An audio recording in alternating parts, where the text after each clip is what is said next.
Hi guys and welcome back to the channel Deepak Yadav Education. Welcome to the Daily Hindu News and Editorial Analysis of 24th of June 2024. तो guys आज है तारीख 24 जून 2024 और है Monday. देखेंगे आज के द हिंदू कंप्लीट न्यूज़पेपर को एनालाइज करेंगे। बट लेक्चर में आगे बढ़ने से पहले अगर आपको इस लेक्चर का पीडीएफ चाहिए तो क्या करना है, सबसे पहले डाउनलोड करना है टेलीग्राम, देन उसके बाद जाके सर्च बॉक्स में टाइप करना Deepak Yadav education UPSC. As you can see guys आपको ये वाला चैनल मिल जाएगा, उस पर क्लिक करना और जाकर इस चैनल को ज्वाइन कर लेना। यहाँ से आप डेली बेसिस पे इस लेक्चर के पीडीएफ को डाउनलोड कर पाओगे। नाउ हमेशा की तरह हम लोग अपने लेक्चर को एक मैप के क्वेश्चन के साथ स्टार्ट करेंगे। तो आज आप सभी को मैप में जाकर देखना है बारदा वाइल्ड लाइफ सेंचुरी को कहाँ पर है एग्जैक्टली लोकेटेड। इसको अच्छे से मैप में देखना, देन उसके बाद आकर नीचे कॉमेंट सेक्शन में टाइप करना, जिससे कि आप लोग इसको लंबे समय तक याद रख पाओगे।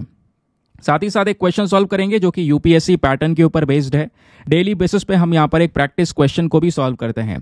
क्वेश्चन क्या बोलता है, आपको याद होगा कल के वीडियो में हमने वर्ल्ड इन्वेस्टमेंट रिपोर्ट के बारे में बात की थी, तो उसी रिपोर्ट से रिलेटेड ये क्वेश्चन आपके सामने है। पूछा गया है कि हाल ही में ये रिपोर्ट न्यूज़ में देखने को मिली है, बताइए इसको कौन सी बॉडी पब्लिश करती है। Option number A United Nation Conference on Trade and Development, या option number B World Bank, या option number C World Economic Forum, या option number D International Monetary Fund. तो बताइए इसका आंसर क्या होना चाहिए, सभी को नीचे कमेंट सेक्शन में देना है। एटलीस्ट सभी को इसमें पार्टिसिपेट करना है, जैसे मैं आप लोगों से डेली बेसिस पे बोलता हूं। बाय द वे इसका जो करेक्ट आंसर है वो मैंने आपको टेलीग्राम पर प्रोवाइड करवा दिया है, वहां से भी आप इसको चेकआउट कर सकते हैं। और अगर वहां पर आंसर नहीं मिलता है तो भी कोई परेशान होने की जरूरत नहीं है, क्योंकि वीडियो के लास्ट में इसके करेक्ट आंसर का डिस्कशन हम लोग करेंगे। तो चलो शुभारंभ करते हैं और चलते हैं सबसे पहले थंबनेल वाले इंपॉर्टेंट आर्टिकल पर। यह टॉपिक दोस्तों बहुत ही ज़्यादा इंपॉर्टेंट है, जो भी मार्क करना चाहते हो मार्क वगैरह कर लेना। देखो आज है तारीख 24 जून, आज से 2 दिन बाद 26 जून को जो टेलीकॉम एक्ट है इसके कुछ सेक्शंस लागू होने वाले हैं, जिस वजह से ये चर्चाओं में आया है। अब दोस्तों टेलीकॉम एक्ट के सेक्शन लागू होने वाले हैं, मतलब ये कोई नया कानून आया है क्या? हाँ बिल्कुल, ध्यान रखिएगा पिछले साल की बात है। टेलीकॉम बिल 2023 पार्लियामेंट से पास करवाया गया था। नाउ हमारे पास में अभी के समय पर यह प्रॉपर एक एक्ट है, लेकिन क्वेश्चन ये है 2023 यानी पिछले साल जब ये कानून वगैरह लेकर आए, बिल वगैरह पास करवाया, तो क्या इससे पहले कोई भी टेलीकॉम सेक्टर को मैनेज करने के लिए लॉ नहीं था जिसका नाम था टेलीग्राफ एक्ट।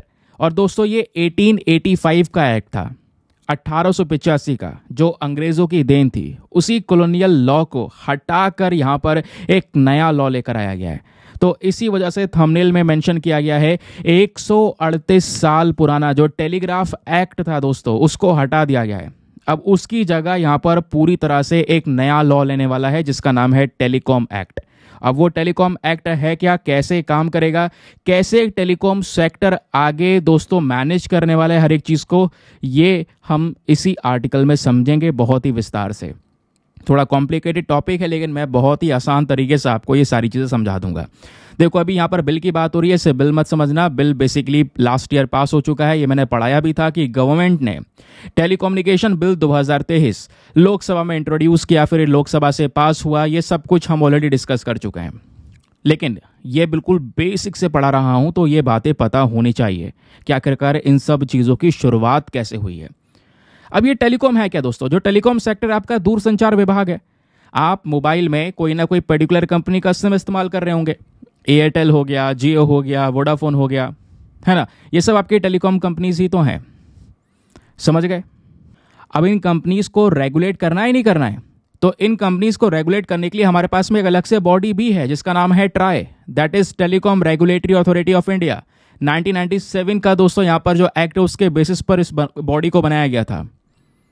और अभी इस पूरे सेक्टर को मैनेज करने के लिए हमारे पास में नया एक्ट भी है, टेलीकम्युनिकेशन एक्ट, जिसके कुछ सेक्शन अभी 26 जून से लागू होना शुरू हो जाएंगे। फिर आगे धीरे धीरे इसको और कह सकते हो कि बड़े लेवल पर इंप्लीमेंट किया जाएगा।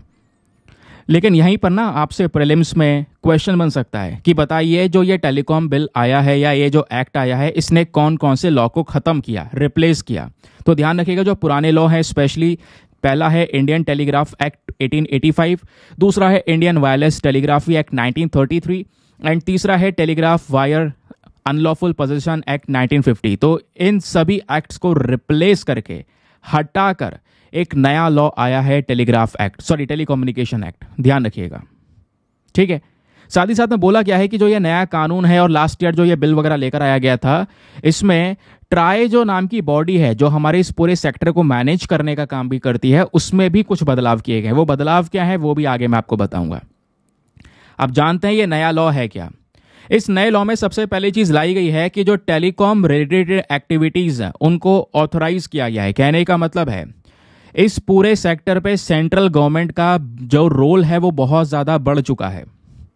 यहाँ पे बोला जा रहा है कि मान लो कोई टेलीकॉम कंपनी है, कोई नई कंपनी आई है, वो सर्विस प्रोवाइड करवा रही है, अपनी कंपनी को एक्सपैंड कर रही है, एस्टेब्लिश कर रही है, मेंटेन करने का काम कर रही है। अगर ऐसा कुछ कर रही है तो उसको ये काम करने से पहले एक प्रायर अप्रूवल, प्रायर ऑथराइजेशन लेना होगा सेंट्रल गवर्नमेंट से। तो पहले केंद्र सरकार से यहाँ पर इसकी अनुमति लेनी होगी, उसके बाद यहाँ पर ये सर्विसेज ऑपरेट कर पाएंगे, सर्विसेज दे पाएंगे, अपने कंपनी को मेंटेन कर पाएंगे, अपने कंपनी का विस्तार कर पाएंगे। तो सेंट्रल गवर्नमेंट का एक मेन रोल हो गया, नहीं हो गया? ये शुरुआत से ही यहाँ पर सेंट्रल गवर्नमेंट का एक मेन रोल देखने को मिलेगा यहाँ पर। फिर उसके बाद में दूसरा है असाइनमेंट ऑफ स्पेक्ट्रम। अब दोस्तों यहाँ पर ये स्पेक्ट्रम क्या होता है ज़रा इसको समझिएगा। जैसे आपके घर के आसपास टावर होगा, उस टावर से यहाँ पर वो वेव्स निकल रही होंगी, वो नेटवर्क्स निकल रहे होंगे जिसका यूज़ आपका मोबाइल फ़ोन कर रहा होता है। तो वो जो नेटवर्क्स होते हैं, मतलब कहने का मतलब एग्जाम्पल के तौर पर समझा रहा हूँ सिंपल करने के लिए, तो उन्हीं नेटवर्क्स को, उन्हीं वेव्स को आप स्पेक्ट्रम बोलते हैं। अब ये स्पेक्ट्रम जो है ये कंपनीज खरीदती हैं, स्पेशली यहाँ पर इन स्पेक्ट्रम की नीलामी की जाती है। कौन करती है? सरकार करती है, क्योंकि ये गवर्नमेंट के अंदर में आता है। तो गवर्नमेंट यहाँ पर इनकी ऑक्शनिंग करती है, ये कंपनियां खरीदती हैं अलग अलग रेंज की यहाँ पर इस प्रकार से स्पेक्ट्रम को, है ना, बोली लगाती हैं उसके ऊपर में। समझ गए? तो वही बोला जा रहा है, ये जो एक्ट है इसमें एज इट इज़ ये चीज़ मेंटेन की गई है कि जो स्पेक्ट्रम है इसकी ऑक्शनिंग की जाएगी, इसकी ऑक्शनिंग करके दिया जाएगा, लेकिन कुछ पर्पसेस को छोड़कर। कुछ ऐसे मैटर्स हैं जहां पर हम यहाँ पे जो स्पेक्ट्रम है उसकी ऑक्शनिंग नहीं करेंगे। और वो कौन कौन से पर्पस के लिए? स्पेशली नेशनल सिक्योरिटी की जब बात आएगी, या डिफेंस हो गया, डिजास्टर मैनेजमेंट हो गया, weather forecasting, transport, satellite services जैसे कि डीटीएच और satellite telephony, BSNL, MTNL, public broadcasting services. कहने का मतलब है ये वो पर्पसेस हैं जहां पर जो स्पेक्ट्रम है उसकी कोई भी ऑक्शनिंग नहीं होगी, इन यूजेस को छोड़कर। ठीक है, बाकी सभी जगह पर इनकी ऑक्शनिंग की जाएगी। वो जो स्पेक्ट्रम है, वो जो नेटवर्क है दोस्तों, वो यहाँ पर कह सकते हैं उनकी नीलामी होगी। बाकी यहाँ पर यह भी बताया गया है कि जो हमारी केंद्र सरकार है वो क्या कर सकती है, वो इन स्पेक्ट्रम की जो रेंज होती है, इनकी फ्रीक्वेंसी रेंज होती है, उस फ्रीक्वेंसी रेंज को वो रीपर्पस भी कर सकती है। ये इनके पास में एक इंपॉर्टेंट रोल है। अगेन आप हर पॉइंट में देख पा रहे होंगे सेंट्रल गवर्नमेंट के पास में रोल काफ़ी बढ़ चुका है।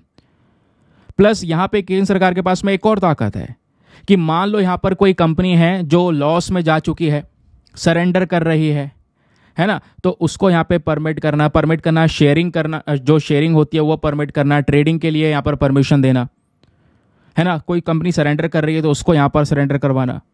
तो ये सारे के सारे जो रोल हैं वो सब सेंट्रल गवर्नमेंट के पास में जा चुके हैं। प्लस एक और चीज़ है इस बिल में, या कह सकते हो इस एक्ट में एक नई चीज़ और ऐड हो चुकी है। वो यह है कि कुछ प्रोविजंस अब की बार जो सैटेलाइट इंटरनेट होता है ना उसके लिए भी रखे गए हैं। अब दोस्तों एक इंटरनेट तो आप यूज़ कर रहे हैं, आपके घर के आसपास टावर होगा या वाईफाई यूज़ कर रहे होंगे तो वो वायर से आ रहा होगा, है ना, फाइबर ऑप्टिकल केबल से, या फिर यहाँ पे अगर नेटवर्क्स की बात करेंगे तो वो आपके टावर वगैरह से आ रहा है। तो ये सब यहाँ पे वायर से कनेक्टेड नेटवर्क है। एक होता है सैटेलाइट वाला नेटवर्क। अब सैटेलाइट वाला जो इंटरनेट है वो आपका कहीं पर भी काम कर जाएगा। अभी जो टावर वाला है, जहाँ पे टावर होगा वहीं पे काम करेगा, सिंपल सी बात है। इसलिए कई सारे रिमोट एरियाज़ में अभी भी प्रॉपर तरीके से इंटरनेट की फैसिलिटी नहीं है। लेकिन अगर सैटेलाइट वाले उसकी बात करेंगे तो आप किसी भी टापू पे चले जाओ, कहीं आइलैंड पर भी चले जाओगे, वहाँ पे इंटरनेट मिलेगा, क्योंकि वो सीधा ऊपर अंतरिक्ष के सैटेलाइट से आ रहा है, वहाँ से कनेक्टेड है। तो इस बिल के अंदर में इन सैटेलाइट वाले जो इंटरनेट प्रोवाइडर्स हैं जो इस प्रकार का इंटरनेट देते हैं, स्पेशली वन वेब हो गया, है ना, या यूएस की कंपनीज जैसे हो गई, जैसे स्पेस एक्स का स्टारलिंक के बारे में पता होगा। स्पेस एक्स एलोन मस्क की कंपनी है। स्टारलिंक सैटेलाइट जो है ये इंटरनेट प्रोवाइड करवाती है, ये सब एलोन मस्क का है। उसी प्रकार की कंपनी हमारे पास में भी है जिसको भारतीय एयरटेल का सपोर्ट मिला है, वन वेब। तो ऐसी कंपनीज को दोस्तों यहाँ पे जो स्पेक्ट्रम है वो भी एलोकेट किया जाएगा। तो ये नई चीज़ इसमें ऐड की गई है। तो ऐसे सैटेलाइट वाले इंटरनेट प्रोवाइडर्स को भी स्पेक्ट्रम हम देंगे, इस लॉ में मेंशन है। फिर बात आती है power of interception and search. Very important, बहुत इंपॉर्टेंट पॉइंट। अब यहाँ पर बात क्या है दोस्तों, आप या मैं या कोई दो और पर्सन आपस में बातचीत कर रहे हैं, तो उन बातचीतों को देखा जा सकता है गवर्नमेंट के माध्यम से अगर ज़रूरत पड़ती है तो। कहने का मतलब है दो या दो से ज़्यादा पर्सन आपस में अगर बातचीत कर रहे हैं तो उनको मॉनिटर किया जा सकता है और कई सारे ग्राउंड्स के बेसिस पर उनको ब्लॉक भी किया जा सकता है। लेकिन किस आधार पर? अगर वो आपस में कोई बातचीत कर रहे हैं, कोई ऐसा प्लानिंग कर रहे हैं जिससे पब्लिक सेफ्टी को खतरा है, पब्लिक इमरजेंसी का एक बहुत बड़ा इशू क्रिएट होगा, तो उस बेसिस पर दोस्तों पब्लिक ऑर्डर को मेंटेन करने के लिए, शांति बनाए रखने के लिए यहाँ पर एक्शन लिया जा सकता है। उनकी जो बातचीत है आपस में, वो जो मैसेजेस हैं वो सब देखे जा सकते हैं। तो power of interception and search, ये ऑप्शन भी लेकर आया गया। फिर बात आती है टेलीकॉम सर्विसेज में बी सस्पेंडेड। कहने का मतलब है अगर कोई इस तरीके का व्यक्ति हरकत कर रहा है, देश में पब्लिक सेफ्टी को खराब करने की कोशिश करने की मतलब बातचीत कर रहा है, या पब्लिक इमरजेंसी का कोई इशू क्रिएट करने की कोशिश करने वाला है, उसको लेकर बातचीत हो रही है, तो उन ग्राउंड्स के बेसिस पे दोस्तों उन सब की जो टेलीकॉम सर्विसेज हैं वो सस्पेंड भी की जा सकती हैं। ये भी पावर है। क्लियर हो गया? ठीक है। उनके जो प्रेमाइसिस हैं, उनके जो घर वगैरह हैं, उनको भी कहीं ना कहीं सर्च किया जा सकता है हमारे सरकार के अप्रूवल के बाद। तो ये सब प्रोविजंस अभी इस एक्ट में हैं। फिर बात आती है power to specify standards. Central government prescribe कर सकती है जो हमारे स्टैंडर्ड्स होंगे, इवैल्यूएशन कर सकती है टेलीकॉम इंफ्रास्ट्रक्चर, उसके नेटवर्क, उसके सर्विसेज जितने भी, उसका स्टैंडर्ड क्या रहेगा, उसका इवैल्यूएशन मूल्यांकन करना, वो सारा काम हमारे केंद्र सरकार के पास में अगेन देखने को मिलेगा। फिर बात आती है प्रोटेक्शन ऑफ यूजर्स। इस एक्ट में एक और चीज़ है, जो हमारी केंद्र सरकार है दोस्तों, वो लगातार हमारे यूजर्स को प्रोटेक्शन भी प्रोवाइड करवाएगी।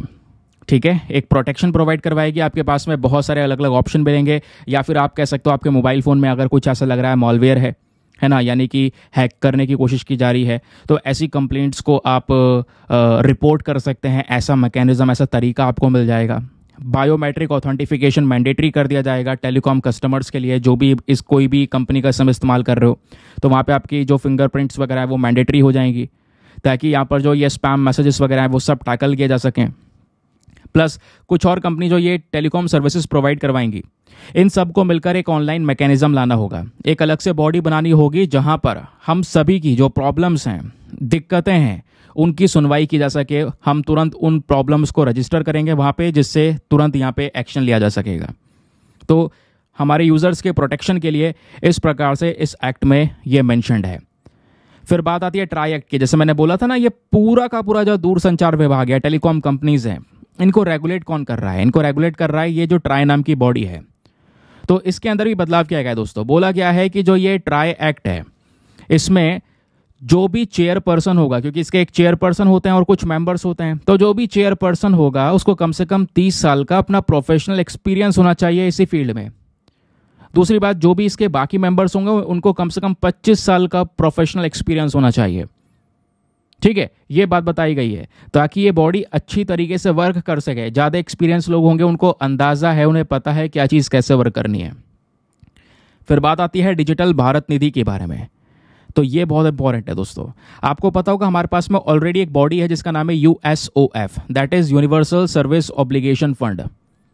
इस फंड को हमने 1885 एक्ट के तहत ही बना लिया था। जो टेलीग्राफ एक्ट है ना, पुराना वाला, 138 साल पुराना वाला कानून, जिसको हटाकर ये नया कानून आ रहा है, तो उस पुराने वाले एक्ट के तहत ही इस फंड को बनाया गया था, ताकि इस फंड के माध्यम से जो पैसा इकट्ठा होगा उससे जो ऐसे एरिया हैं जहाँ पर कोई प्रॉपर तरीके से इंटरनेट नहीं है या टेलीकॉम सर्विसेज नहीं पहुँच पा रही हैं, तो उन एरियाज़ में सर्विसेज देना इस फंड में से पैसा खर्च करके। इसलिए ये फंड बनाया गया था। तो बोला गया ये जो नया कानून आया है इसमें इस फंड को मेंटेन रखा गया है, लेकिन नाम बदल दिया गया है। नाम हो जाएगा इसका डिजिटल भारत निधि। और अब की बार जो ये फंड होगा इसका पैसा रिसर्च और डेवलपमेंट पे भी खर्च होगा। तो ये भी क्वेश्चन आपसे बन सकता है, बताइए USOF नाम की जो बॉडी है इसको किस नाम से रिप्लेस किया गया? तो डिजिटल भारत निधि, ये ध्यान रखिएगा। फिर बात आती है regulation of OTT apps. Very very important. अभी तक मामला क्या चल रहा था कि व्हाट्सएप, टेलीग्राम, इनको भी इस वाले मामले में कवर किया जा सकता है। वो भी ट्राई के अंडर में आ सकती हैं, क्योंकि यहाँ से भी कॉल वगैरह होती हैं, व्हाट्सएप पर भी आप कॉल करते हो, वीडियो कॉल करते हो। तो ये ना डरी हुई थी कंपनियां थोड़े दिनों पहले। कंपनियां इसलिए डरी हुई थी क्योंकि मामला ये चल रहा था जैसे आज आप व्हाट्सएप पे फ्री में क्या कर सकते हो, वीडियो कॉल कर सकते हो, कहीं पर भी दुनिया में कनेक्ट हो सकते हो, वॉइस कॉल कर सकते हो। वही सिमिलर आपको टेलीग्राम पर फीचर्स मिल जाते हैं। तो कहने का मतलब है जो सिम वाली कंपनियां हैं, जो टेलीकॉम कंपनीज हैं, उन्होंने यहाँ पर अपनी चिंता व्यक्त की इस व्हाट्सएप टेलीग्राम को देखते हुए कि इंटरनेट हमारा जा रहा है, इंटरनेट लोग हमारा यूज़ करते हैं और उसके बाद ना कोई एसएमएस करता है। अब एसएमएस वगैरह का ज़माना आपको पता है पूरी तरह से ख़त्म हो गया है, जो भी करना हो सीधा व्हाट्सएप कर रहा है इंसान। तो एक केस भी चल रहा था, एक डिस्प्यूट भी चल रहा था कि भाई व्हाट्सएप टेलीग्राम पर भी एक्शन लिया जाए, इन पे भी यहाँ पर एक्स्ट्रा चार्जेस लगाए जाएँ, ठीक है, इनको भी इस दायरे में कवर किया जाए। बट अभी के समय पर दोस्तों इनको दायरे में कवर नहीं किया गया है। तो इन्हीं बॉडीज़ के लिए राहत वाली बात है, आपको ये देखने को मिल सकती है, ठीक है। अब क्वेश्चन ये है कि जो भी नियम कानून आ चुके हैं, अब सिंपल सी बात है, अगर इस नियम कानून का उल्लंघन होगा तो उसके लिए सज़ा भी होगी, हर एक चीज़ में होती है। तो वहाँ पर अब सज़ा क्या हो रही है ये ज़रा डिस्कस कर लेते हैं। इसके ऑफेंसेस एंड पेनल्टीज़ क्या होंगी। इस बिल में आपके क्रिमिनल और सिविल ऑफेंसेस दोनों प्रकार के ऑफेंसेस को कवर किया गया है। बोला गया है कि मान लो कोई टेलीकॉम कंपनी है, वो बिना सरकार के अप्रूवल के, क्योंकि मैंने स्टार्टिंग में ही बता दिया आपको कि सरकार का अप्रूवल लेना ज़रूरी है, स्पेशली सेंट्रल गवर्नमेंट का। अगर मान लो बिना सेंट्रल गवर्नमेंट के ऑथराइजेशन के कोई टेलीकॉम सर्विस प्रोवाइड करवा रहा है और दूसरा व्यक्ति वो सर्विसेज ले रहा है, तो ये पनिशेबल ऑफेंस है। यहाँ पर 3 साल की सज़ा हो सकती है और 2 करोड़ रुपए का जुर्माना हो सकता है उस कंपनी के ऊपर, या दोनों ही चीज़ें हो सकती हैं। फिर उसका यहाँ पे बताया कि मान लो जो टर्म्स एंड कंडीशंस दी गई हैं, प्रॉपर रूल्स रेगुलेशन दिए गए कि भैया इस तरीके से आपने पहले अप्रूवल लेना होगा गवर्नमेंट का। अब मान लो आप वो सब टर्म्स एंड कंडीशन नहीं मानते हो और ऐसे ही यहाँ पे कंपनी रन करने की कोशिश कर रहे हैं, तो अगेन ये भी एक पनिशेबल ऑफेंस है। यहाँ पर कह सकते हैं जो पेनल्टी है वो 5 करोड़ रुपीस तक की जा सकती है उस पर्टिकुलर कंपनी के ऊपर।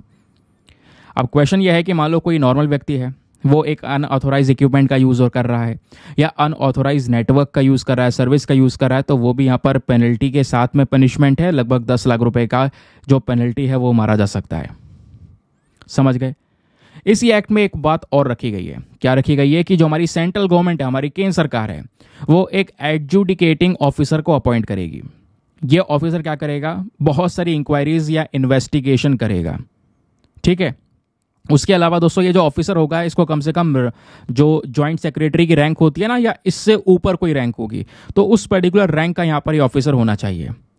अब मान लिया यहाँ पर ये किसी कंपनी को लेकर अपने ऑर्डर्स दे देता है, ठीक है, जो भी यहाँ पर सिविल ऑफेंस होगा उसके खिलाफ ये ऑर्डर पास करने का काम करेगा ऑफिसर।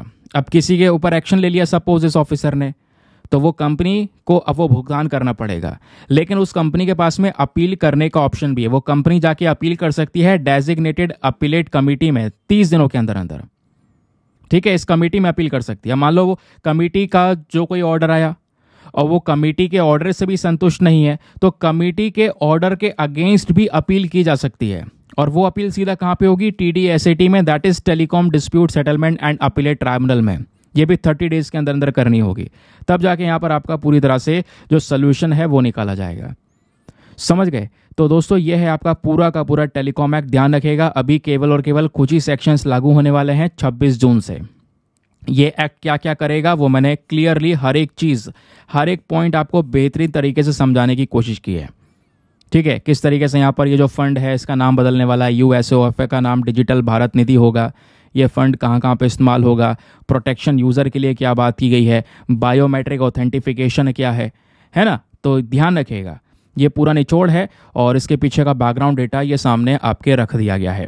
अभी एक पॉइंट और बचा है। जब इतना सब कुछ डिस्कस कर लिया, इतना ज़्यादा कसा जा रहा है पूरा मामला, सेंट्रल गवर्नमेंट सब कुछ अपने हाथ में लेने की कोशिश कर रही है, रीज़न क्या है? रीज़न यह है कि भारत में टेलीकॉम सेक्टर दोस्तों बहुत बड़ा सेक्टर बन चुका है, बहुत बड़ी इंडस्ट्री बन चुकी है। आप ये देखिए, इंडिया में जो टेलीकॉम इंडस्ट्री है ये पूरे दुनिया की सेकेंड लार्जेस्ट इंडस्ट्री है।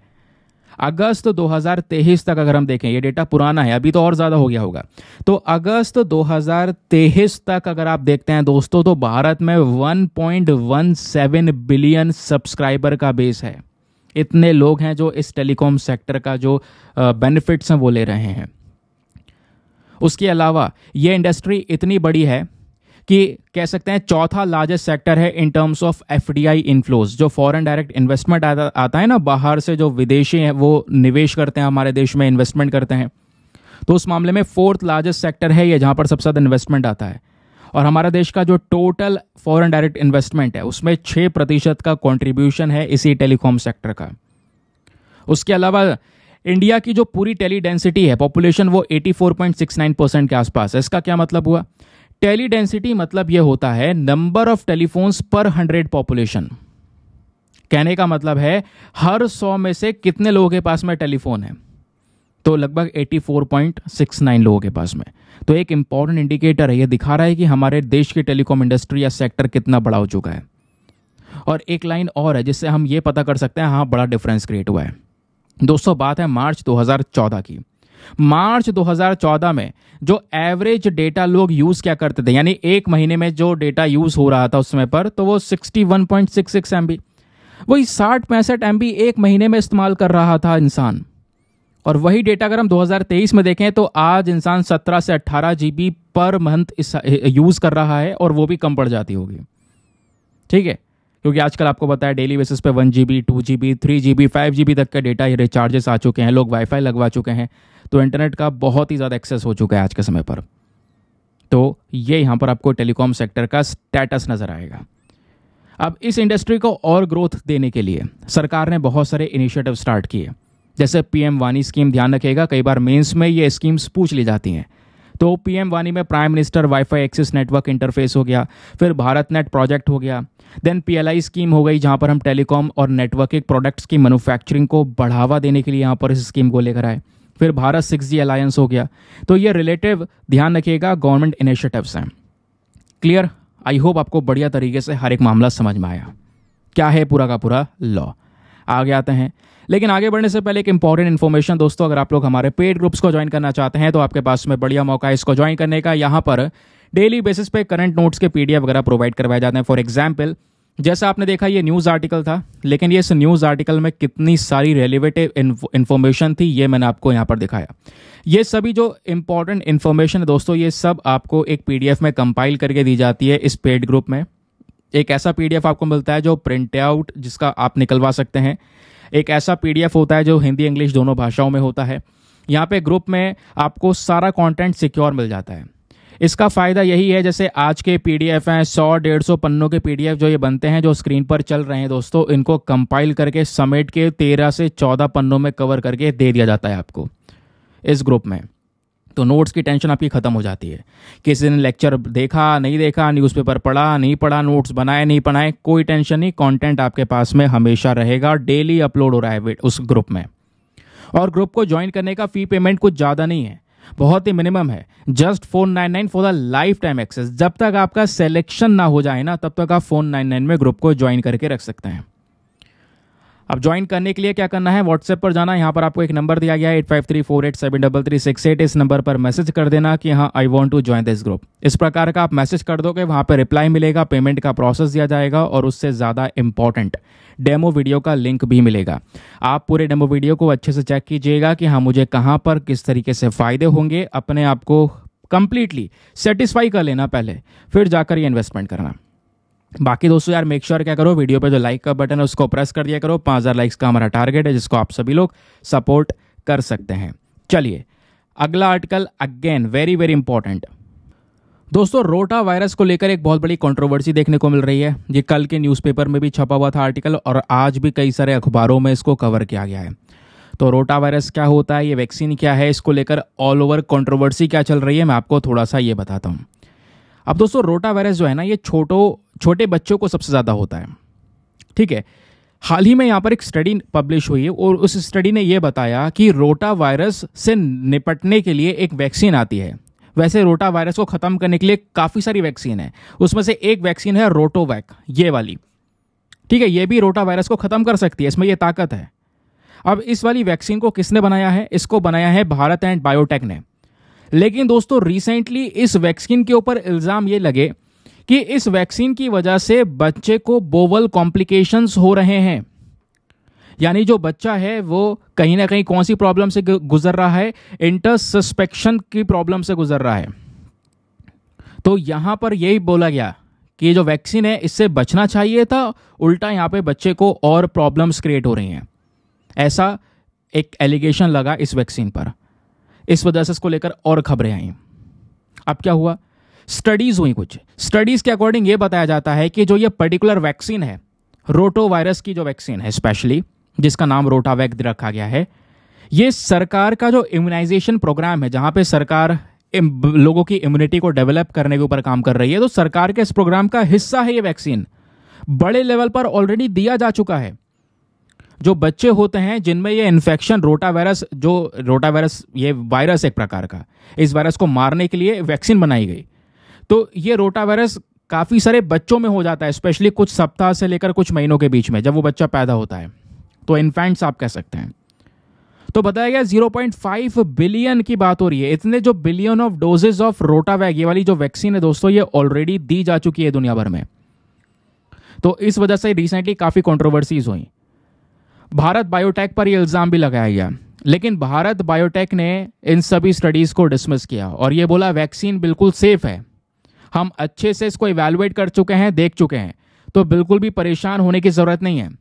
फिर डॉक्टर गगनदीप कांग, एक वायरोलॉजिस्ट हैं, इनकी स्टडी ये बोलती है, देखिए कि ये रोटावैक वैक्सीन बनाई गई है, इसका मेन उद्देश्य यही था कि बच्चे को किस चीज़ से बचाया जा सके, स्पेशली यहाँ पर कह सकते हो जो बीमारी है, स्पेशली जो रोटा वायरस होता है, इसका जो इन्फेक्शन हो जाता है, उससे बचाया जा सके, है ना। यही तो मेन पर्पस था, इसलिए तो इस वैक्सीन को तैयार किया गया था। लेकिन बोला गया कि भैया इससे इंटर सस्पेशन नाम का जो प्रॉब्लम है वो हो रहा है बच्चों में। तो बताया ये भी क्या, जो ये वैक्सीन के डोजेज हैं दोस्तों, ये कह सकते हो कि बच्चे को 6ठे सप्ताह में, 10वें सप्ताह में या 14 सप्ताह में दिया जाता है, उसके पैदा होने के बाद, यानी मतलब शुरुआती ही तौर की बात हो रही है। तो इस वैक्सीन को हम अलग अलग इम्यूनाइजेशन प्रोग्राम के थ्रू लेकर आ चुके थे, लॉन्च कर चुके थे। तो घबराने की बात कुछ भी नहीं है, इसका इवैल्यूएशन हो चुका है, सब कुछ यहाँ पे डिटेल से करने के बाद में हमने शेयर किया है, वैक्सीन की सेफ्टी बरकरार है, ऐसा यहाँ पर बोला गया। अब क्वेश्चन यहाँ पर यह है कि चलिए मामला तो समझ में आया कि चर्चा में क्या चल रहा है। एक तरफ ने इल्ज़ाम लगे, दूसरी तरफ यहाँ पर उन्होंने क्लियरेंस दिया। अब बताइए रोटा वायरस है क्या एग्जैक्टली। दोस्तों रोटा वायरस एक मोस्ट कॉमन, एक ऐसा वायरस है जिसकी वजह से बच्चों में डायरिया नाम की बीमारी फैलने लगती है, स्पेशली शुरुआती तौर पर कह रहा हूँ मैं, जब बच्चा पैदा होता है तो उसके कुछ महीनों में यहाँ पर आपको ये डायरिया देखने को मिल जाएगा। बताया जाता है दुनिया में अगर आप देख पाओगे, पूरे वर्ल्ड में लगभग हर बच्चा कहीं ना कहीं इस रोटा वायरस से इन्फेक्ट होता है 5 साल से कम उम्र के अंदर। ठीक है, ये भी यहाँ पर मेंशन किया गया। अब ये एक बड़ी प्रॉब्लम वाली बात है, चिंता वाली बात है, क्योंकि इससे सीधा बच्चे को दस्त हो जाता है, डायरिया हो जाता है ना, पेट के रोग हो जाते हैं, ऐसा यहाँ पे बोला गया। तो कहीं ना कहीं 5 साल की उम्र तक पहुँचते पहुँचते दुनिया में हर एक बच्चे को कहीं ना कहीं इन्फेक्शन हो जाता है। उससे क्या होता है, बच्चे की जो इम्यूनिटी है वो डेवलप हो जाती है, क्योंकि आपके बॉडी में वायरस पहुँचता है तो आपकी जो एंटीबॉडीज़ हैं वो काम करने लगती है उस वायरस को मारने के लिए, है ना। तो यहाँ पे बोला जा रहा है कि जो ये इन्फेक्शन है धीरे धीरे ये कम खतरनाक होने लगता है जैसे जैसे बच्चे बड़े होने लगते हैं। और जब एक बार में इंसान बड़ा हो जाता है, एडल्ट हो जाता है, तो उसको ज़्यादा अफेक्ट करता नहीं है ये वायरस, स्पेशली छोटे बच्चों को ही अफेक्ट करता है, क्योंकि इनकी इम्यूनिटी वगैरह भी काफ़ी कमज़ोर रहती है। ठीक है, तो रोटा वायरस एक कॉन्टेगियस वायरस है जिसकी वजह से बच्चों की आंत में, पेट में जो है इंटेस्टाइन्स हैं उसमें इन्फ्लेमेशन हो जाता है। ये मैंने आपको बताया 6 से 24 महीनों के अंदर उनके लिए एक बड़ी प्रॉब्लम क्रिएट कर सकता है, और कहीं ना कहीं बच्चों की डेथ के पीछे का भी कारण बन सकता है, ये भी यहाँ पर बताया गया है। इसके कुछ सिम्टम्स भी हैं, सिम्टम जैसे यहाँ पर वाटरी डायरिया होना, दस्त वगैरह लग जाना, वॉमिटिंग, फीवर और पेट में बहुत ज़्यादा दर्द होना, ये कुछ इस तरीके से के सिम्टम्स भी नजर आते हैं। तो इसी प्रकार की प्रॉब्लम से बचने के लिए वैक्सीन बनाई गई जिसका नाम दिया गया रोटा वायरस वैक्सीन। अब जो ये वैक्सीन है वो इस इन्फेक्शन से बचाती है बच्चों को, है ना।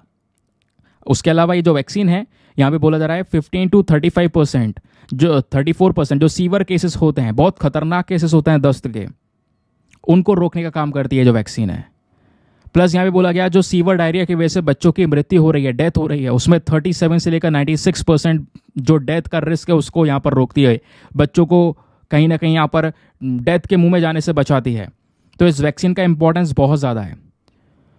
ठीक है, पेट में दर्द रहते रहते बच्चा रोता रहता है, बहुत सारी प्रॉब्लम्स आती हैं, है ना। हाँ, जो पेरेंट्स हैं वो चीज़ें समझ नहीं पाते क्या प्रॉब्लम है, कहाँ से गुजर रहा है, लेकिन होता क्या है, उसको डायरिया वगैरह हो चुका है रोटा वायरस इन्फेक्शन की वजह से। तो उस बेसिस पर यह वैक्सीन दी जाती है, रोटा वायरस वैक्सीन। ये बेसिकली जैसे पोलियो की ड्रॉप्स दी जाती है ना, वैसे ही बच्चे के मुंह में यहाँ पर यह रोटा वायरस वैक्सीन की ड्रॉप्स डाल दी जाती हैं।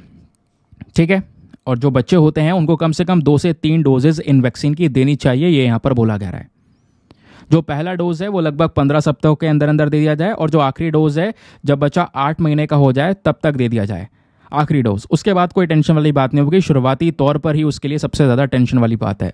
होता यही है, जब बच्चा पैदा होता है तो शुरुआत में कुछ महीनों तक ही सबसे बड़ी परेशानियां रहती हैं, उसकी तबीयत खराब की या वगैरह वगैरह। धीरे धीरे यहाँ पर जैसे बड़ा बड़ा होगा उसके अलावा जो परेशानियां हैं वो थोड़ी सी कम हो जाती हैं।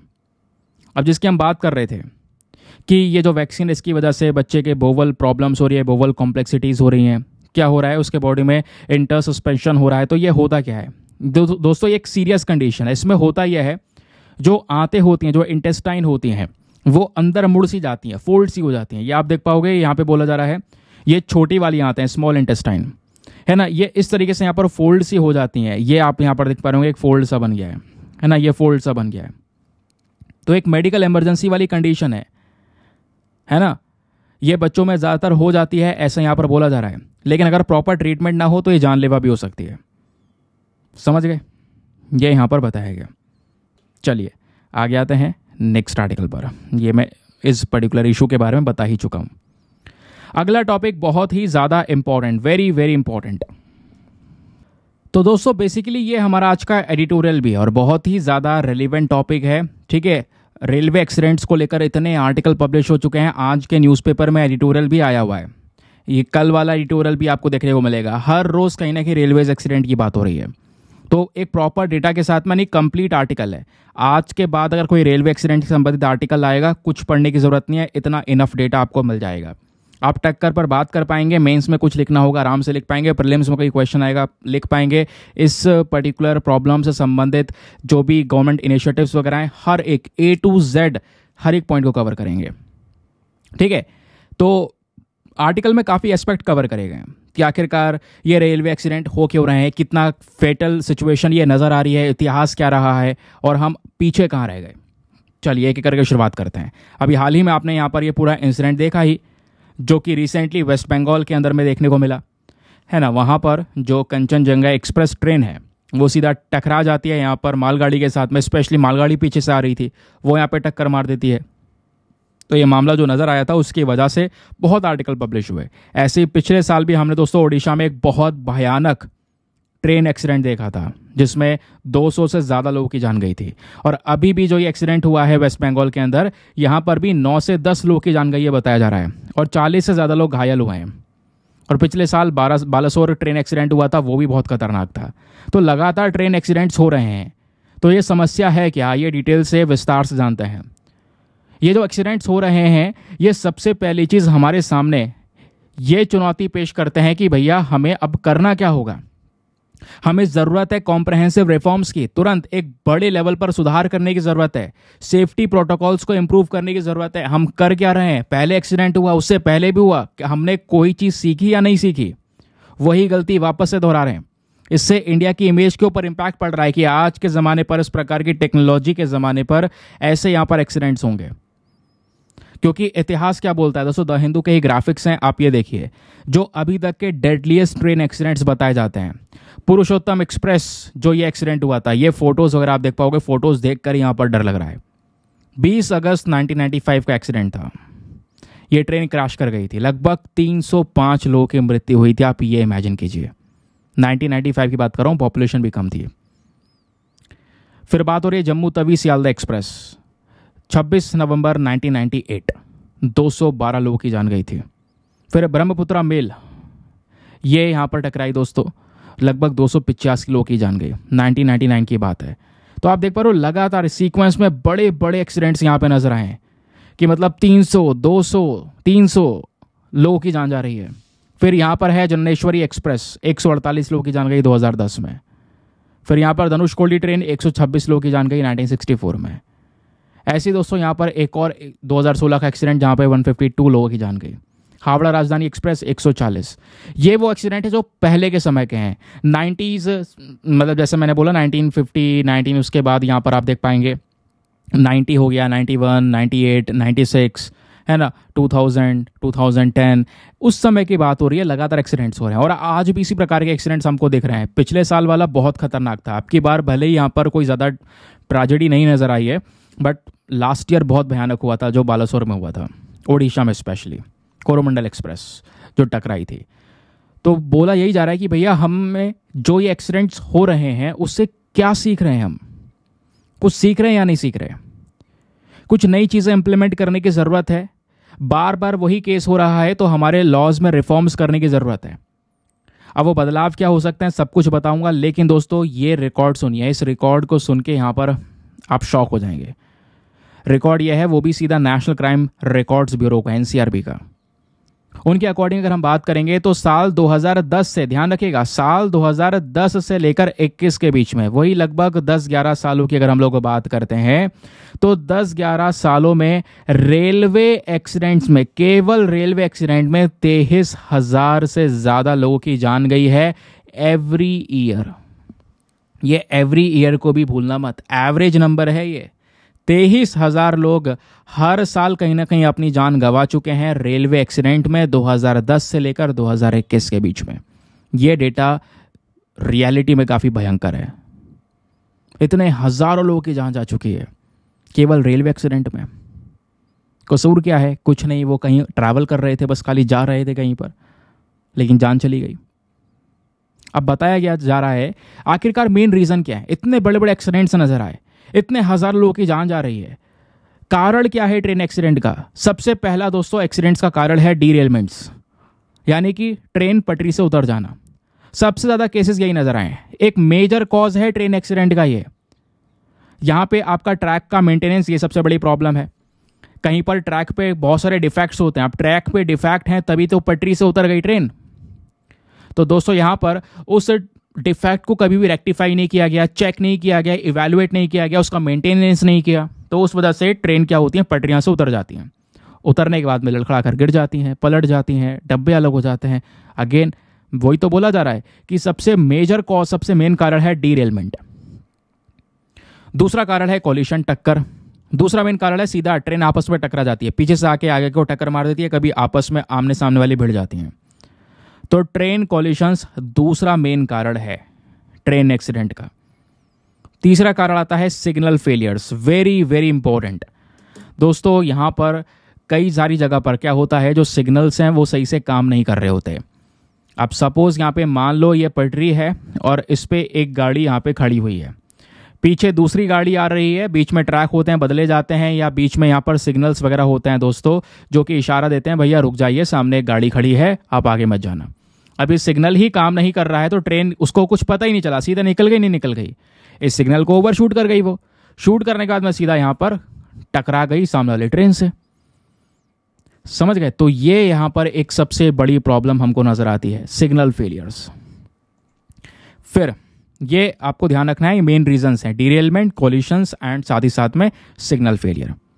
अब क्वेश्चन आता है कि जो ये इंडियन रेलवेज है इसमें इतनी लापरवाही, एक बहुत बड़ा सेक्टर है ये, बहुत बड़ी इंडस्ट्री है, इतने हजारों लोगों की जान जा चुकी है ऑलरेडी। 3 मेन कारण हमारे पास में सामने आ रहे हैं जिसकी वजह से सबसे ज़्यादा एक्सीडेंट्स हो रहे हैं। तो हमें सेफ्टी इसकी बरकरार रखनी पड़ेगी। और ये सेफ्टी ज़रूरी है क्यों?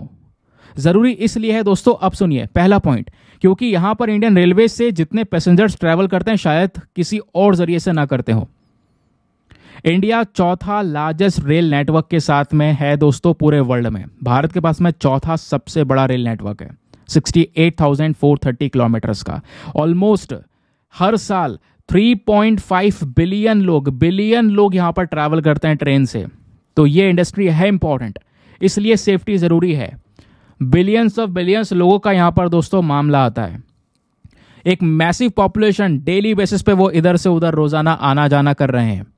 तो ऑब्वियस ही बात है, इंडियन रेलवे की सेफ्टी हमारे लिए जरूरी है, नहीं है? बिल्कुल जरूरी है। दूसरा यहां पे पॉइंट है इकोनॉमिक इंपैक्ट। इंडियन रेलवे दोस्तों एक बहुत ही ज्यादा इंपॉर्टेंट पोर्शन है हमारे देश के ट्रांसपोर्टेशन सेक्टर में, और देश का ट्रांसपोर्टेशन ही इकोनॉमी को बढ़ावा देगा, है ना? तो इस ट्रांसपोर्टेशन सेक्टर का इकोनॉमी में बहुत बड़ा रोल है। और अगर आपका ट्रांसपोर्टेशन सेक्टर में ही सेफ्टी से संबंधित सबसे बड़ी समस्याएं होंगी तो इससे आपके इकोनॉमी को आने वाले समय पर एक झटका लगेगा। तो दूसरा मेन कारण ये है। तीसरा है life line for economic migrants. अब भाई ट्रेन, अब देखो दुनिया कह रहा हूँ, इंडिया में इधर से उधर लोग जा रहे हैं काम करने के लिए, दूर दूर जाके बस से वह सब ट्रेन से जा रहे हैं, आ रहे हैं। तो यहाँ पर जो इंडिया में इकोनॉमिक माइग्रेंट्स हैं, जो गांव से निकलकर शहरों में जा रहे हैं, जगह जगह दूर दूर जा रहे हैं काम करने के लिए, वो सब ट्रेन से तो जा रहे हैं। तो इंडियन रेलवेज उनके लिए लाइफ लाइन है, आना जाना उनका बना रहता है रेगुलर बेसिस पर। तो इस वजह से भी यहाँ पर ये इंडियन रेलवेज इंपॉर्टेंट है, यहाँ पर सेफ्टी इंपॉर्टेंट है। फिर बात आती है रेपुटेशन एंड पब्लिक ट्रस्ट की। जो इंडियन रेलवे की सेफ्टी है दोस्तों, ये ज़रूरी है ताकि लोगों में विश्वास जीता जा सके। क्योंकि अब पिछले साल एक्सीडेंट देखने को मिला, अब एक्सीडेंट देखने को मिला, तो लोगों में डर बढ़ रहा है, जो ट्रस्ट है वो कम हो रहा है इन ट्रेन एक्सीडेंट्स को देखते हुए। तो जो इन एक्सीडेंट्स के इंस्टांसेस है दोस्तों, और सेफ्टी में जो कमी छोड़ी जा रही है, इसकी वजह से रेलवेज की जो रेपुटेशन, ऑब्वियस सी बात है, उसके साथ में कॉम्प्रोमाइज़ हो रहा है। लोग विश्वास खो देंगे, ट्रेन ट्रैवल्स करना ही बंद कर देंगे, किसी और रास्ते से जाना पसंद करेंगे वो। फिर एक और प्रॉब्लम है यहाँ पर इंटरनेशनल कंपैरिजन। तो ये भी एक चीज़ है जिसकी वजह से इंडियन रेलवे ज़रूरी है, यहाँ पर सेफ्टी ज़रूरी है। अगर आप जापान, चाइना या दूसरे और यूरोपियन नेशंस के साथ में कंपैरिजन करोगे तो वहाँ पर रेलवेज़ को लेकर बहुत ज़्यादा हाई क्वालिटी की सेफ्टी को मेंटेन किया गया है। सेफ्टी उनकी सबसे बड़ी प्रायोरिटी है, पैसेंजर्स वेलबींग के ऊपर सबसे ज़्यादा वो ध्यान देते हैं। लेकिन दोस्तों यहीं पर हमें भी ये काम करना होगा, सिमिलर काम करना होगा, अदरवाइज इंटरनेशनल स्टेज पर भारत की इमेज ज़्यादा बढ़िया तरीके से दिखाई नहीं जा सकेगी ट्रेन एक्सीडेंट्स के मामले में। ठीक है, अब यहाँ पे क्वेश्चन ये है कि आखिरकार जब इतना गंभीर मामला हो चुका है तो गवर्नमेंट कर क्या रही है? कुछ इनिशिएटिव वगैरह उठाए नहीं उठाए? दोस्तों इनिशिएटिव तो तमाम है, बहुत सारे कदम उठाए गए हैं, लेकिन सवाल यह है कि उन कदमों को सही से लागू नहीं किया गया। तो वेरियस गवर्नमेंट इनिशिएटिव्स ऑलरेडी हैं, और ये बात हमें माननी होगी, जिस तरीके से पहले एक्सीडेंट्स होते थे उस तरीके के एक्सीडेंट्स नहीं होते हैं अब कम है, मामले फिर भी कम है। लेकिन दोस्तों यहाँ पे हमें ध्यान रखना होगा सेफ्टी के ऊपर में, लोगों की जान के ऊपर में। भले ही मामले कम हो, उसको हमें ख़त्म करना होगा, और इसके लिए गवर्नमेंट ने कई सारे इनिशिएटिव चलाए, जैसे कवच सिस्टम। अब कवच एक नया सिस्टम आया है, अभी कुछ टाइम तो हुआ है लाइव है। ये एक indigenous developed automatic train protection है कि आपस में सामने कोई ट्रेन होगी तो टकराने से बच जाएगी, ऑलरेडी यहाँ पर वो रुक जाएगी। लेकिन कवच सिस्टम दोस्तों अभी बड़े लेवल पर इंप्लीमेंट नहीं हुआ है।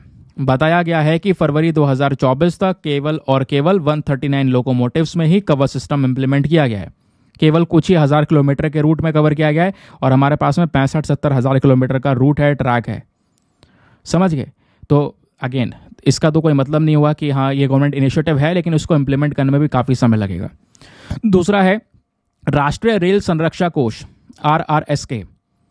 इसको सेटअप किया गया था $1 ट्रिलियन, जो $1 ट्रिलियन रुपीज़, $1 ट्रिलियन रुपीज़ के कॉर्पस के साथ में दोस्तों यहाँ पर इसको सेटअप किया गया था 5 साल के लिए। 2017-18 में इसकी शुरुआत हुई। भाई ये पैसा खर्चा जाएगा किस चीज़ के ऊपर में? रेलवे के अंदर सेफ्टी एसेट्स को अपग्रेड किया जाएगा, उसको रिन्यू किया जाएगा। तीसरी चीज़ है प्रोजेक्ट मिशन रफ्तार। ये इंडियन रेलवे का ही एक प्रोजेक्ट है। इसमें यहाँ पर क्या हुआ है, जो हमारा रेलवे बजट था 2016-17 का, आपको पता ना, पहले ये इस तरीके का बजट होता था। तो जो रेलवे बजट था 2016-17 का, तो उसमें यहाँ पर ये इन मिशंस के बारे में मेंशन किया गया। जो गोल था इस मिशन का वो ये था, जो हमारी पैसेंजर ट्रेन होती है या मालगाड़ी होती है, उसकी स्पीड थोड़ी कम होती है, तो उसकी एवरेज स्पीड को बढ़ाना 50% से, और फोकस करना लोगों की सेफ्टी के ऊपर में। तो ये कदम भी उठाया गया। फिर इंफ्रास्ट्रक्चर को अपग्रेड करने के लिए सरकार ने बहुत सारा इन्वेस्टमेंट किया। फिर सेफ्टी मेजर्स को इम्प्लीमेंट करने के लिए कई सारे अलग अलग इनिशिएटिव चलाए गए, है ना। जो मैन लेवल क्रॉसिंग है उनको एलिमिनेट किया गया, यानी कि ट्रेन कई सारी जगह पर ऐसी जगह से क्रॉस होती है जहाँ पर बहुत ज़्यादा भीड़ भाड़ रहती है, आना जाना लोगों का लगा रहता है ना। बीच बीच में आपने देखा होगा दोनों तरफ से बंद कर दिया जाता है, फिर खोला जाता है, ट्रेन निकल जाती है। तो उस तरीके की जो यहाँ पर मैन लेवल क्रॉसिंग से उनको कम से कम किया गया। ट्रेन या तो पुल के ऊपर से निकल जाए या नीचे से निकल जाए, जिससे वहाँ पे लोगों की सेफ्टी के ऊपर ध्यान रखा जा सके, कोई हादसा ना हो। तो ऐसे कई सारे इनिशिएटिव जो है यहाँ पर दोस्तों वो स्टार्ट करे गए। तो ये गवर्नमेंट इनिशिएटिव क्लियर हो गए। अब यहीं पर आपके सामने क्वेश्चन एक और है, आखिरकार यहाँ पर जो इंडियन रेलवेज में जो सेफ्टी है इसको इंश्योर करने के लिए हमारे सामने चुनौतियाँ आ क्या रही हैं, दिक्कत क्या है, क्यों नहीं कर सकते हम यहाँ पर सेफ्टी के ऊपर काम? ठीक है, चुनौतियों में सबसे पहली दिक्कत है दोस्तों technical glitch and system failure. ये सबसे बड़ी प्रॉब्लम है। यहाँ पर जैसे इलेक्ट्रॉनिक इंटरलॉकिंग वाला सिस्टम है, तो इलेक्ट्रॉनिक इंटरलॉकिंग अगर नहीं हो पाती है तो इससे यहाँ पर ट्रेन क्रैश हो जाती है, जैसा बालासोर में हम लोगों ने यहाँ पर देखा है ना। तो ऐसी जो समस्याएं दोस्तों, इससे कई सारी प्रॉब्लम्स हो सकती हैं। सिग्नल एरर में दिक्कत आ सकती है। तो टेक्निकल ग्लिच, अब टेक्नोलॉजी तो हमने लगा रखी है अच्छे से, उसमें ग्लिच हो जाना ये या सिस्टम फेल हो जाना एक मेन रीज़न ये हो जाता है। तो ये चैलेंजेस है, सबसे बड़ा चैलेंज है हमारे सेफ्टी के लिए। दूसरा यहाँ पर फंडिंग कॉन्स्ट्रेंट, ये हमारी गलती है। इसमें क्या है, जो आप फंड यूज़ कर रहे हैं उसको सही तरीके से यूज़ नहीं कर रहे हैं। पिछले कुछ सालों के कंपैरिजन में आपने रेलवेज़ के लिए फंडिंग कम कर दी चली गई है, बढ़ाने के बजाय कम कर दिया गया है। तो अगर प्रॉपर फंडिंग होगी तभी तो यहाँ पे सही तरीके से इंफ्रास्ट्रक्चर को डेवलप किया जाएगा, टेक्नोलॉजी को अपडेट किया जाएगा, वरना पुराने ज़माने का जैसे सिस्टम चल रहा है उसी को लेकर चलते रहेंगे, हादसे होते रहेंगे। तीसरा सबसे बड़ा चैलेंज है इनएडिक्वेट मेंटेनेंस एंड इंस्पेक्शन। जो हमारी controller and auditor general of India होते हैं, CAG जो होते हैं, इनके पास में ये ताकत होती है और इनको काम दिया भी गया है कि भैया आप क्या करेंगे, जितनी भी रिपोर्ट्स होंगे उनको इन्वेस्टिगेट करेंगे, एक बार नज़र मारेंगे, हाईलाइट करेंगे कि कहाँ पर हमारे जो रेलवे ट्रैक हैं उनमें रिन्यूअल प्रोसेस कैसे काम कर रहा है, जो मेंटेनेंस वगैरह है सही तरीके से हो रहा है या नहीं हो रहा है, और जहाँ जहाँ पर फेलियर हैं, कहाँ पे गलतियाँ हैं, कहाँ पर सुधार सही हुआ है, कहाँ पे और काम करने की ज़रूरत है, वो सब रिकॉर्ड्स को सेट करके आपको रखना होगा, फिर काम करना होगा उसके ऊपर। लेकिन CAG कोई रिपोर्ट कर ही नहीं रहे है ना, वो कोई रिपोर्ट ही नहीं लेके आ रहे हैं, जिससे क्या हो रहा है, कोई मेंटेनेंस नहीं हो रहा। जब आप देखोगे ही नहीं, इन्वेस्टिगेट ही नहीं करोगे कहाँ पर दिक्कत है, तो पता कैसे चलेगा कहाँ पर सुधार करना है। समझ गए? तो ये भी एक बहुत बड़ा चैलेंज है। फिर एक और चैलेंज आता है कंजेशन एंड ओवर क्राउडिंग। जो इंडियन रेलवेज नेटवर्क है दोस्तों, ये कई सारी जगह पर बहुत ज़्यादा ओवर क्राउडिंग वाले जो मामले होते हैं, जगह होते हैं, उनसे गुजरता है।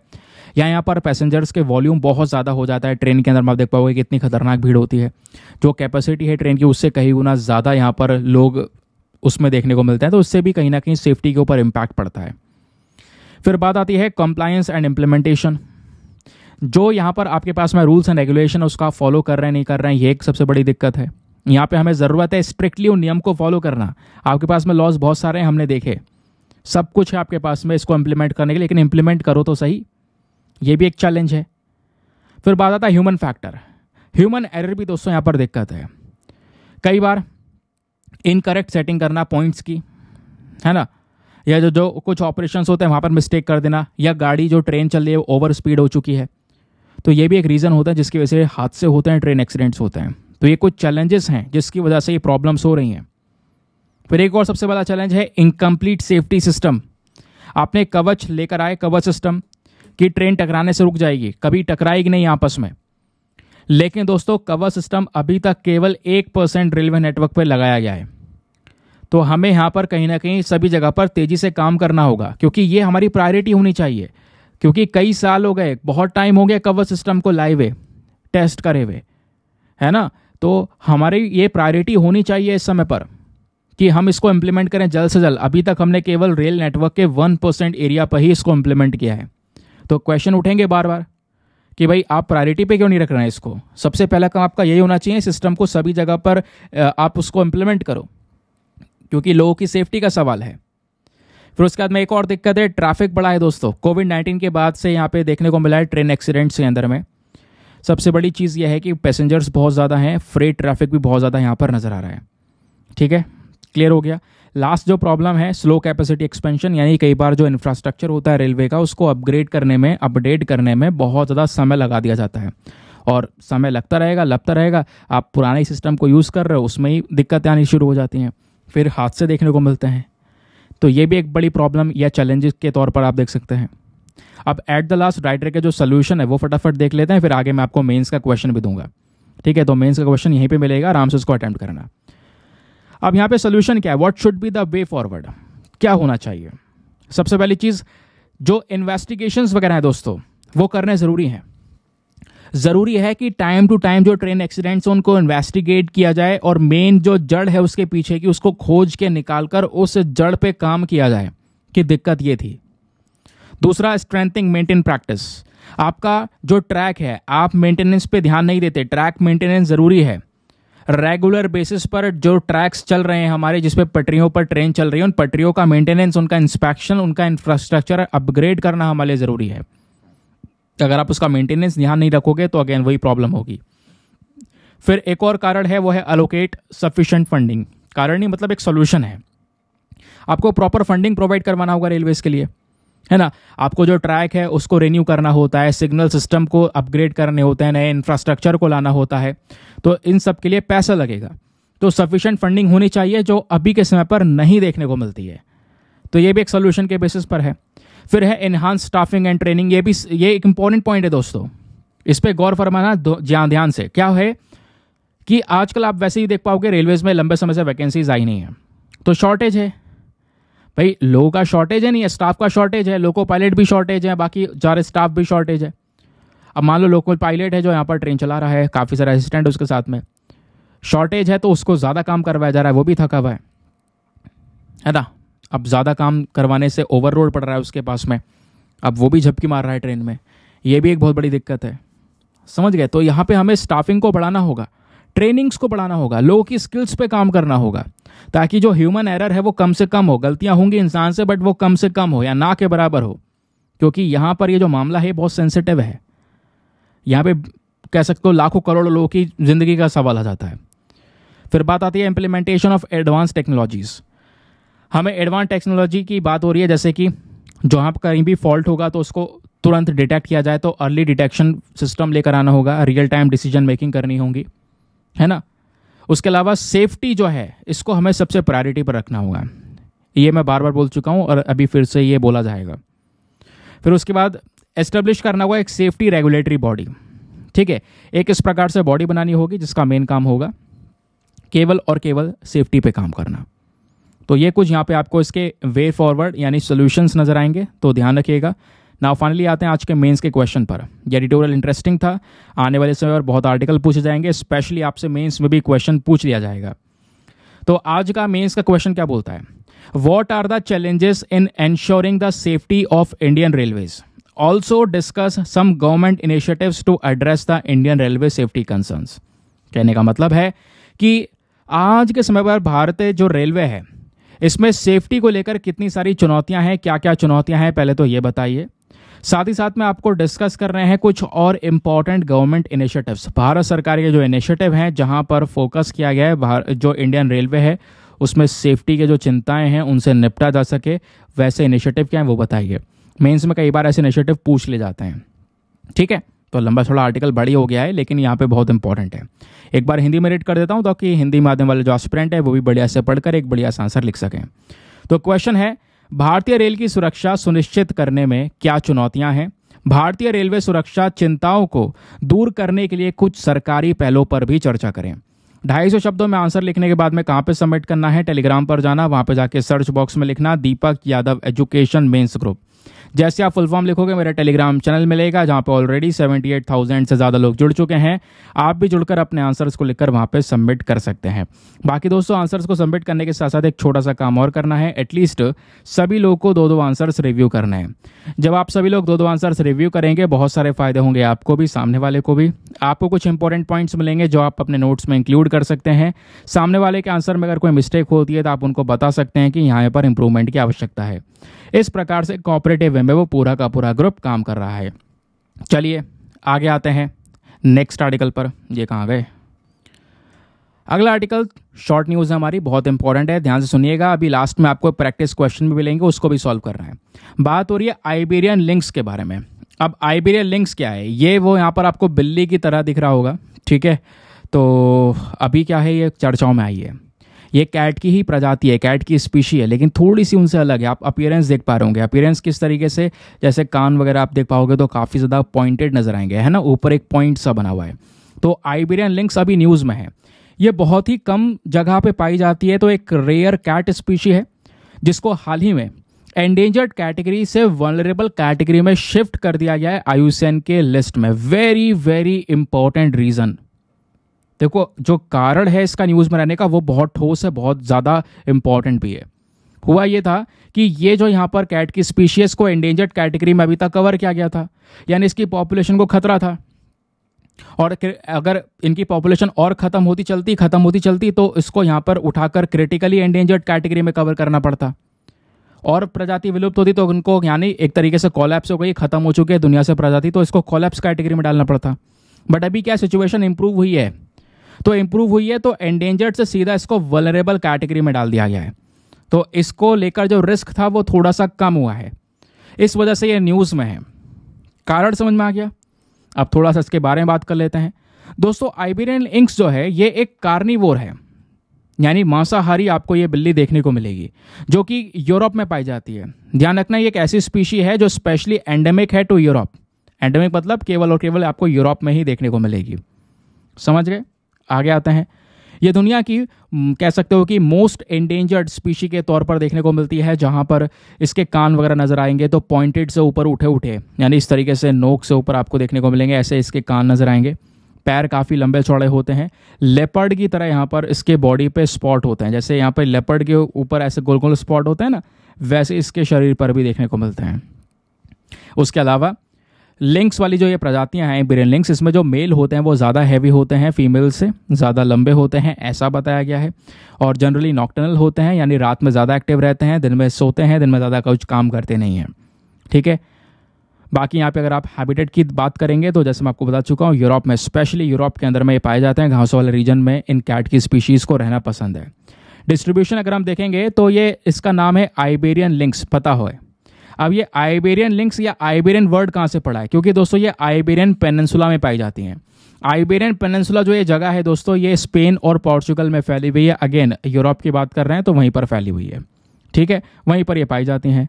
ये कैट की स्पीशीज़ की जो पॉपुलेशन है, इनको कुछ खतरा भी है, जैसे इनकी पोचिंग कर ली जाती है, हंटिंग होती है लीगल तरीके से, है ना, तो इस वजह से इनको खतरा भी रहता है।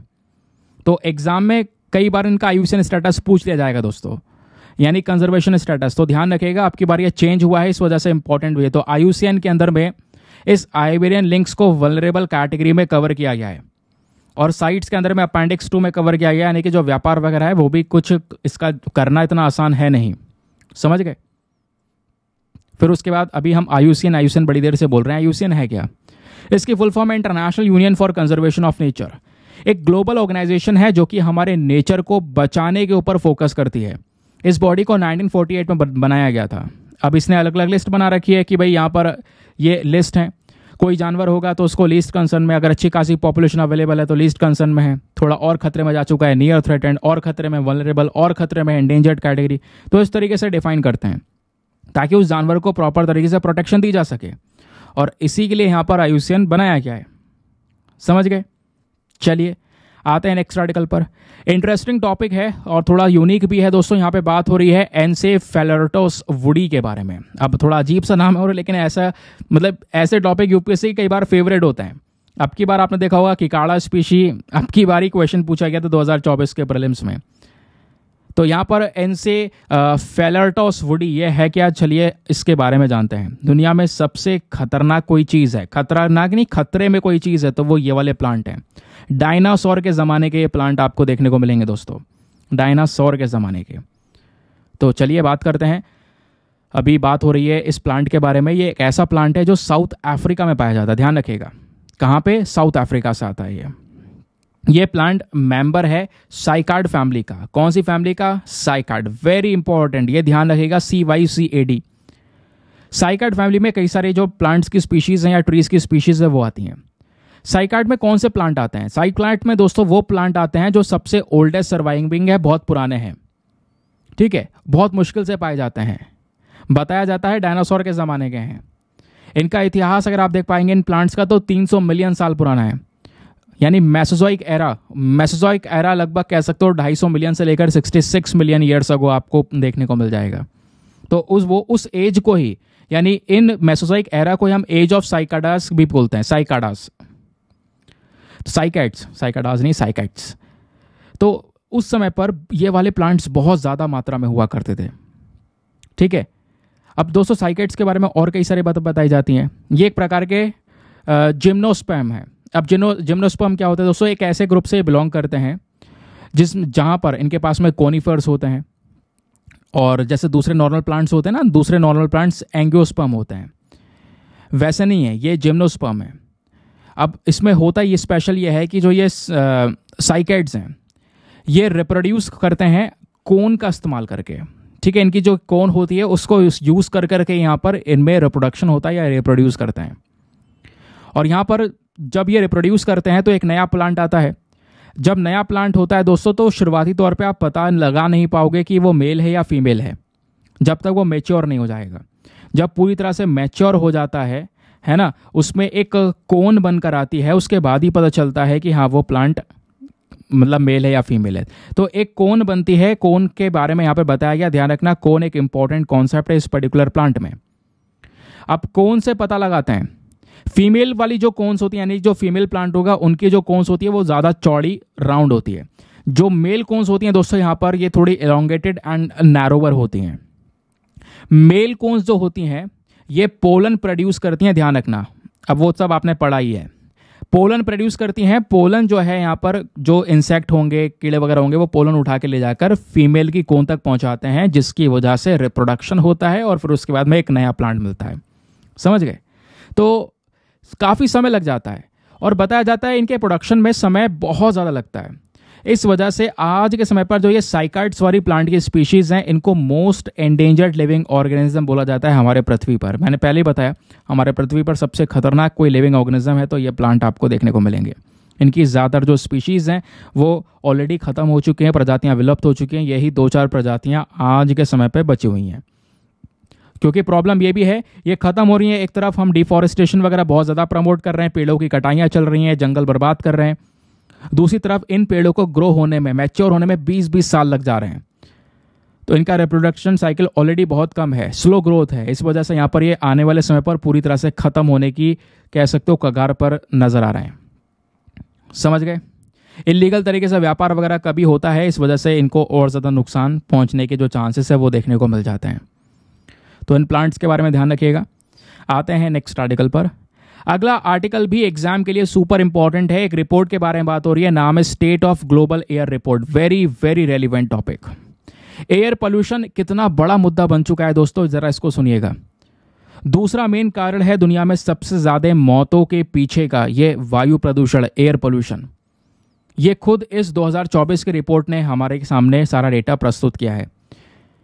तो इस रिपोर्ट में बोला गया है जो एयर पोल्यूशन है इसका जो इम्पैक्ट है ह्यूमन हेल्थ के ऊपर में वो लगातार बढ़ता चले जा रहा है। और आज के समय पर एयर पोल्यूशन सेकंड लीडिंग, ध्यान रखना ये सेकंड वर्ड है, यहाँ पे दूसरा मेन कारण बन चुका है या दूसरा मेन ग्लोबल रिस्क फैक्टर बन चुका है इंसान की मृत्यु के पीछे का। ये यहाँ पर बताया जा रहा है जो वायु प्रदूषण है। ये जो रिपोर्ट है इसको किसने रिलीज किया है? इस रिपोर्ट को रिलीज किया जाता है हेल्थ इफेक्ट्स इंस्टीट्यूट के थ्रू। ध्यान रखिएगा एक important independent US based non profit organisation है जो यूनिसेफ के साथ पार्टनरशिप करके काम करता है। तो क्वेश्चन आपसे बन सकता है ये रिपोर्ट कौन लाता है? तो रिलीज करने वाली बॉडी है हेल्थ इफेक्ट्स इंस्टीट्यूट। ठीक है। अब दोस्तों यहाँ पर इस रिपोर्ट ने एक एनालिसिस दिया और एनालिसिस देते हुए ये बताया दुनिया में लोगों के हेल्थ के ऊपर इम्पैक्ट कैसे पड़ रहा है। दुनिया में जैसे अगर आप टोटल ग्लोबल पॉपुलेशन देखोगे ना तो उसमें सबसे ज़्यादा जो लोगों के लिए जानलेवा प्रॉब्लम है वो हाई ब्लड प्रेशर है।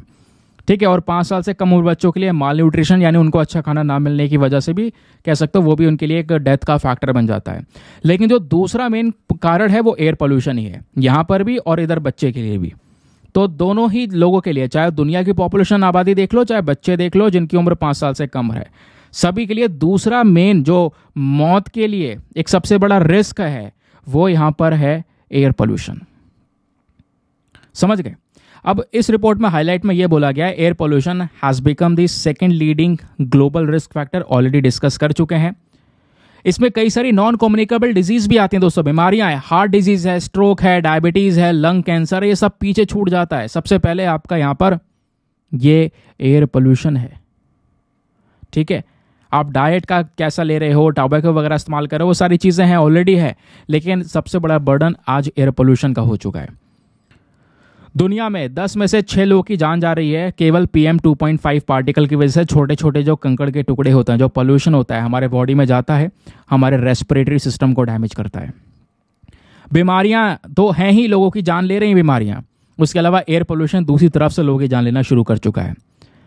भारत और चाइना की बात करेंगे दोस्तों तो 54% जो टोटल ग्लोबल डिजीज बर्डन है एयर पोल्यूशन की वजह से 2021 में वो इंडिया में देखने को मिला है। ठीक है। इंडिया में लगभग 21 लाख डेथ हुई हैं। 21 लाख डेथ। ठीक है, एयर पोल्यूशन की वजह से। ये यहाँ पर बताया गया चाइना में 23 लाख के आसपास। तो 7 लाख से ज़्यादा डेथ हो रही है बच्चों की जिनकी उम्र 5 साल से कम है। और जो ये बच्चों की डेथ हुई है ये सब एयर पोल्यूशन की वजह से हुई है, ये यहाँ पर बताया गया। तो ये रिकॉर्डिंग जो नंबर्स हमारे सामने आए हैं ये डेफिनेटली यहाँ पर चिंताजनक है और कुछ एक्शंस लेने की डिमांड करते हैं। फिर लोअर रेस्पिरेटरी इन्फेक्शंस आप देख पाओगे, ये भी एक लीडिंग कॉज ऑफ डेथ है स्पेशली बच्चों के अंदर में। तो एयर पोल्यूशन इंडिया में रिस्पॉन्सिबल है 2021 में 1,69,400 जो बच्चे हैं जिनकी उम्र 5 साल से कम थी उनकी डेथ हुई है केवल एयर पोल्यूशन की वजह से।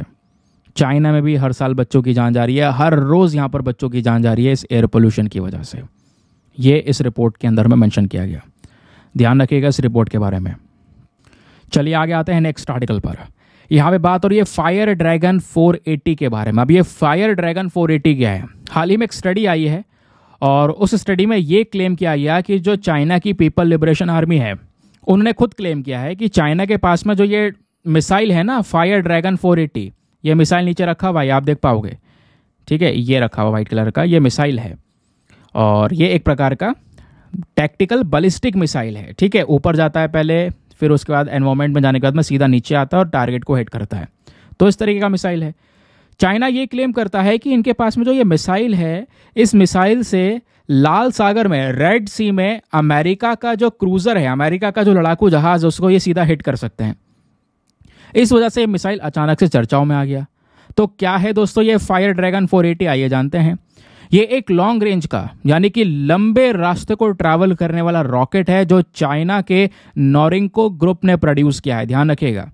और नोरिंको ग्रुप ने इसलिए बनाया था ताकि एक्सपोर्ट किया जा सके, अलग अलग देशों को यहाँ पर यह मिसाइल बेचा जा सके। ये एक 750 mm टैक्टिकल बैलिस्टिक मिसाइल है, ध्यान रखिएगा। बैलिस्टिक मिसाइल के बारे में ऑलरेडी मैं आपको बता चुका हूं, जहां पे आप यहां से छोड़ेंगे तो ऊपर जाएगा, ऊपर जाने के बाद में सीधा नीचे आएगा, फिर अपने टारगेट को हिट करेगा। ठीक है, ये जो मिसाइल है इसको आप लॉन्च कर सकते हैं एक हाई स्पीड व्हील्ड प्लेटफॉर्म से, है ना, चलते हुए यानी गाड़ी ट्रक कहीं से भी आप इसको लॉन्च कर पाएंगे। कैसा भी एनवायरमेंट हो आप उस वहाँ से लॉन्च कर पाएंगे।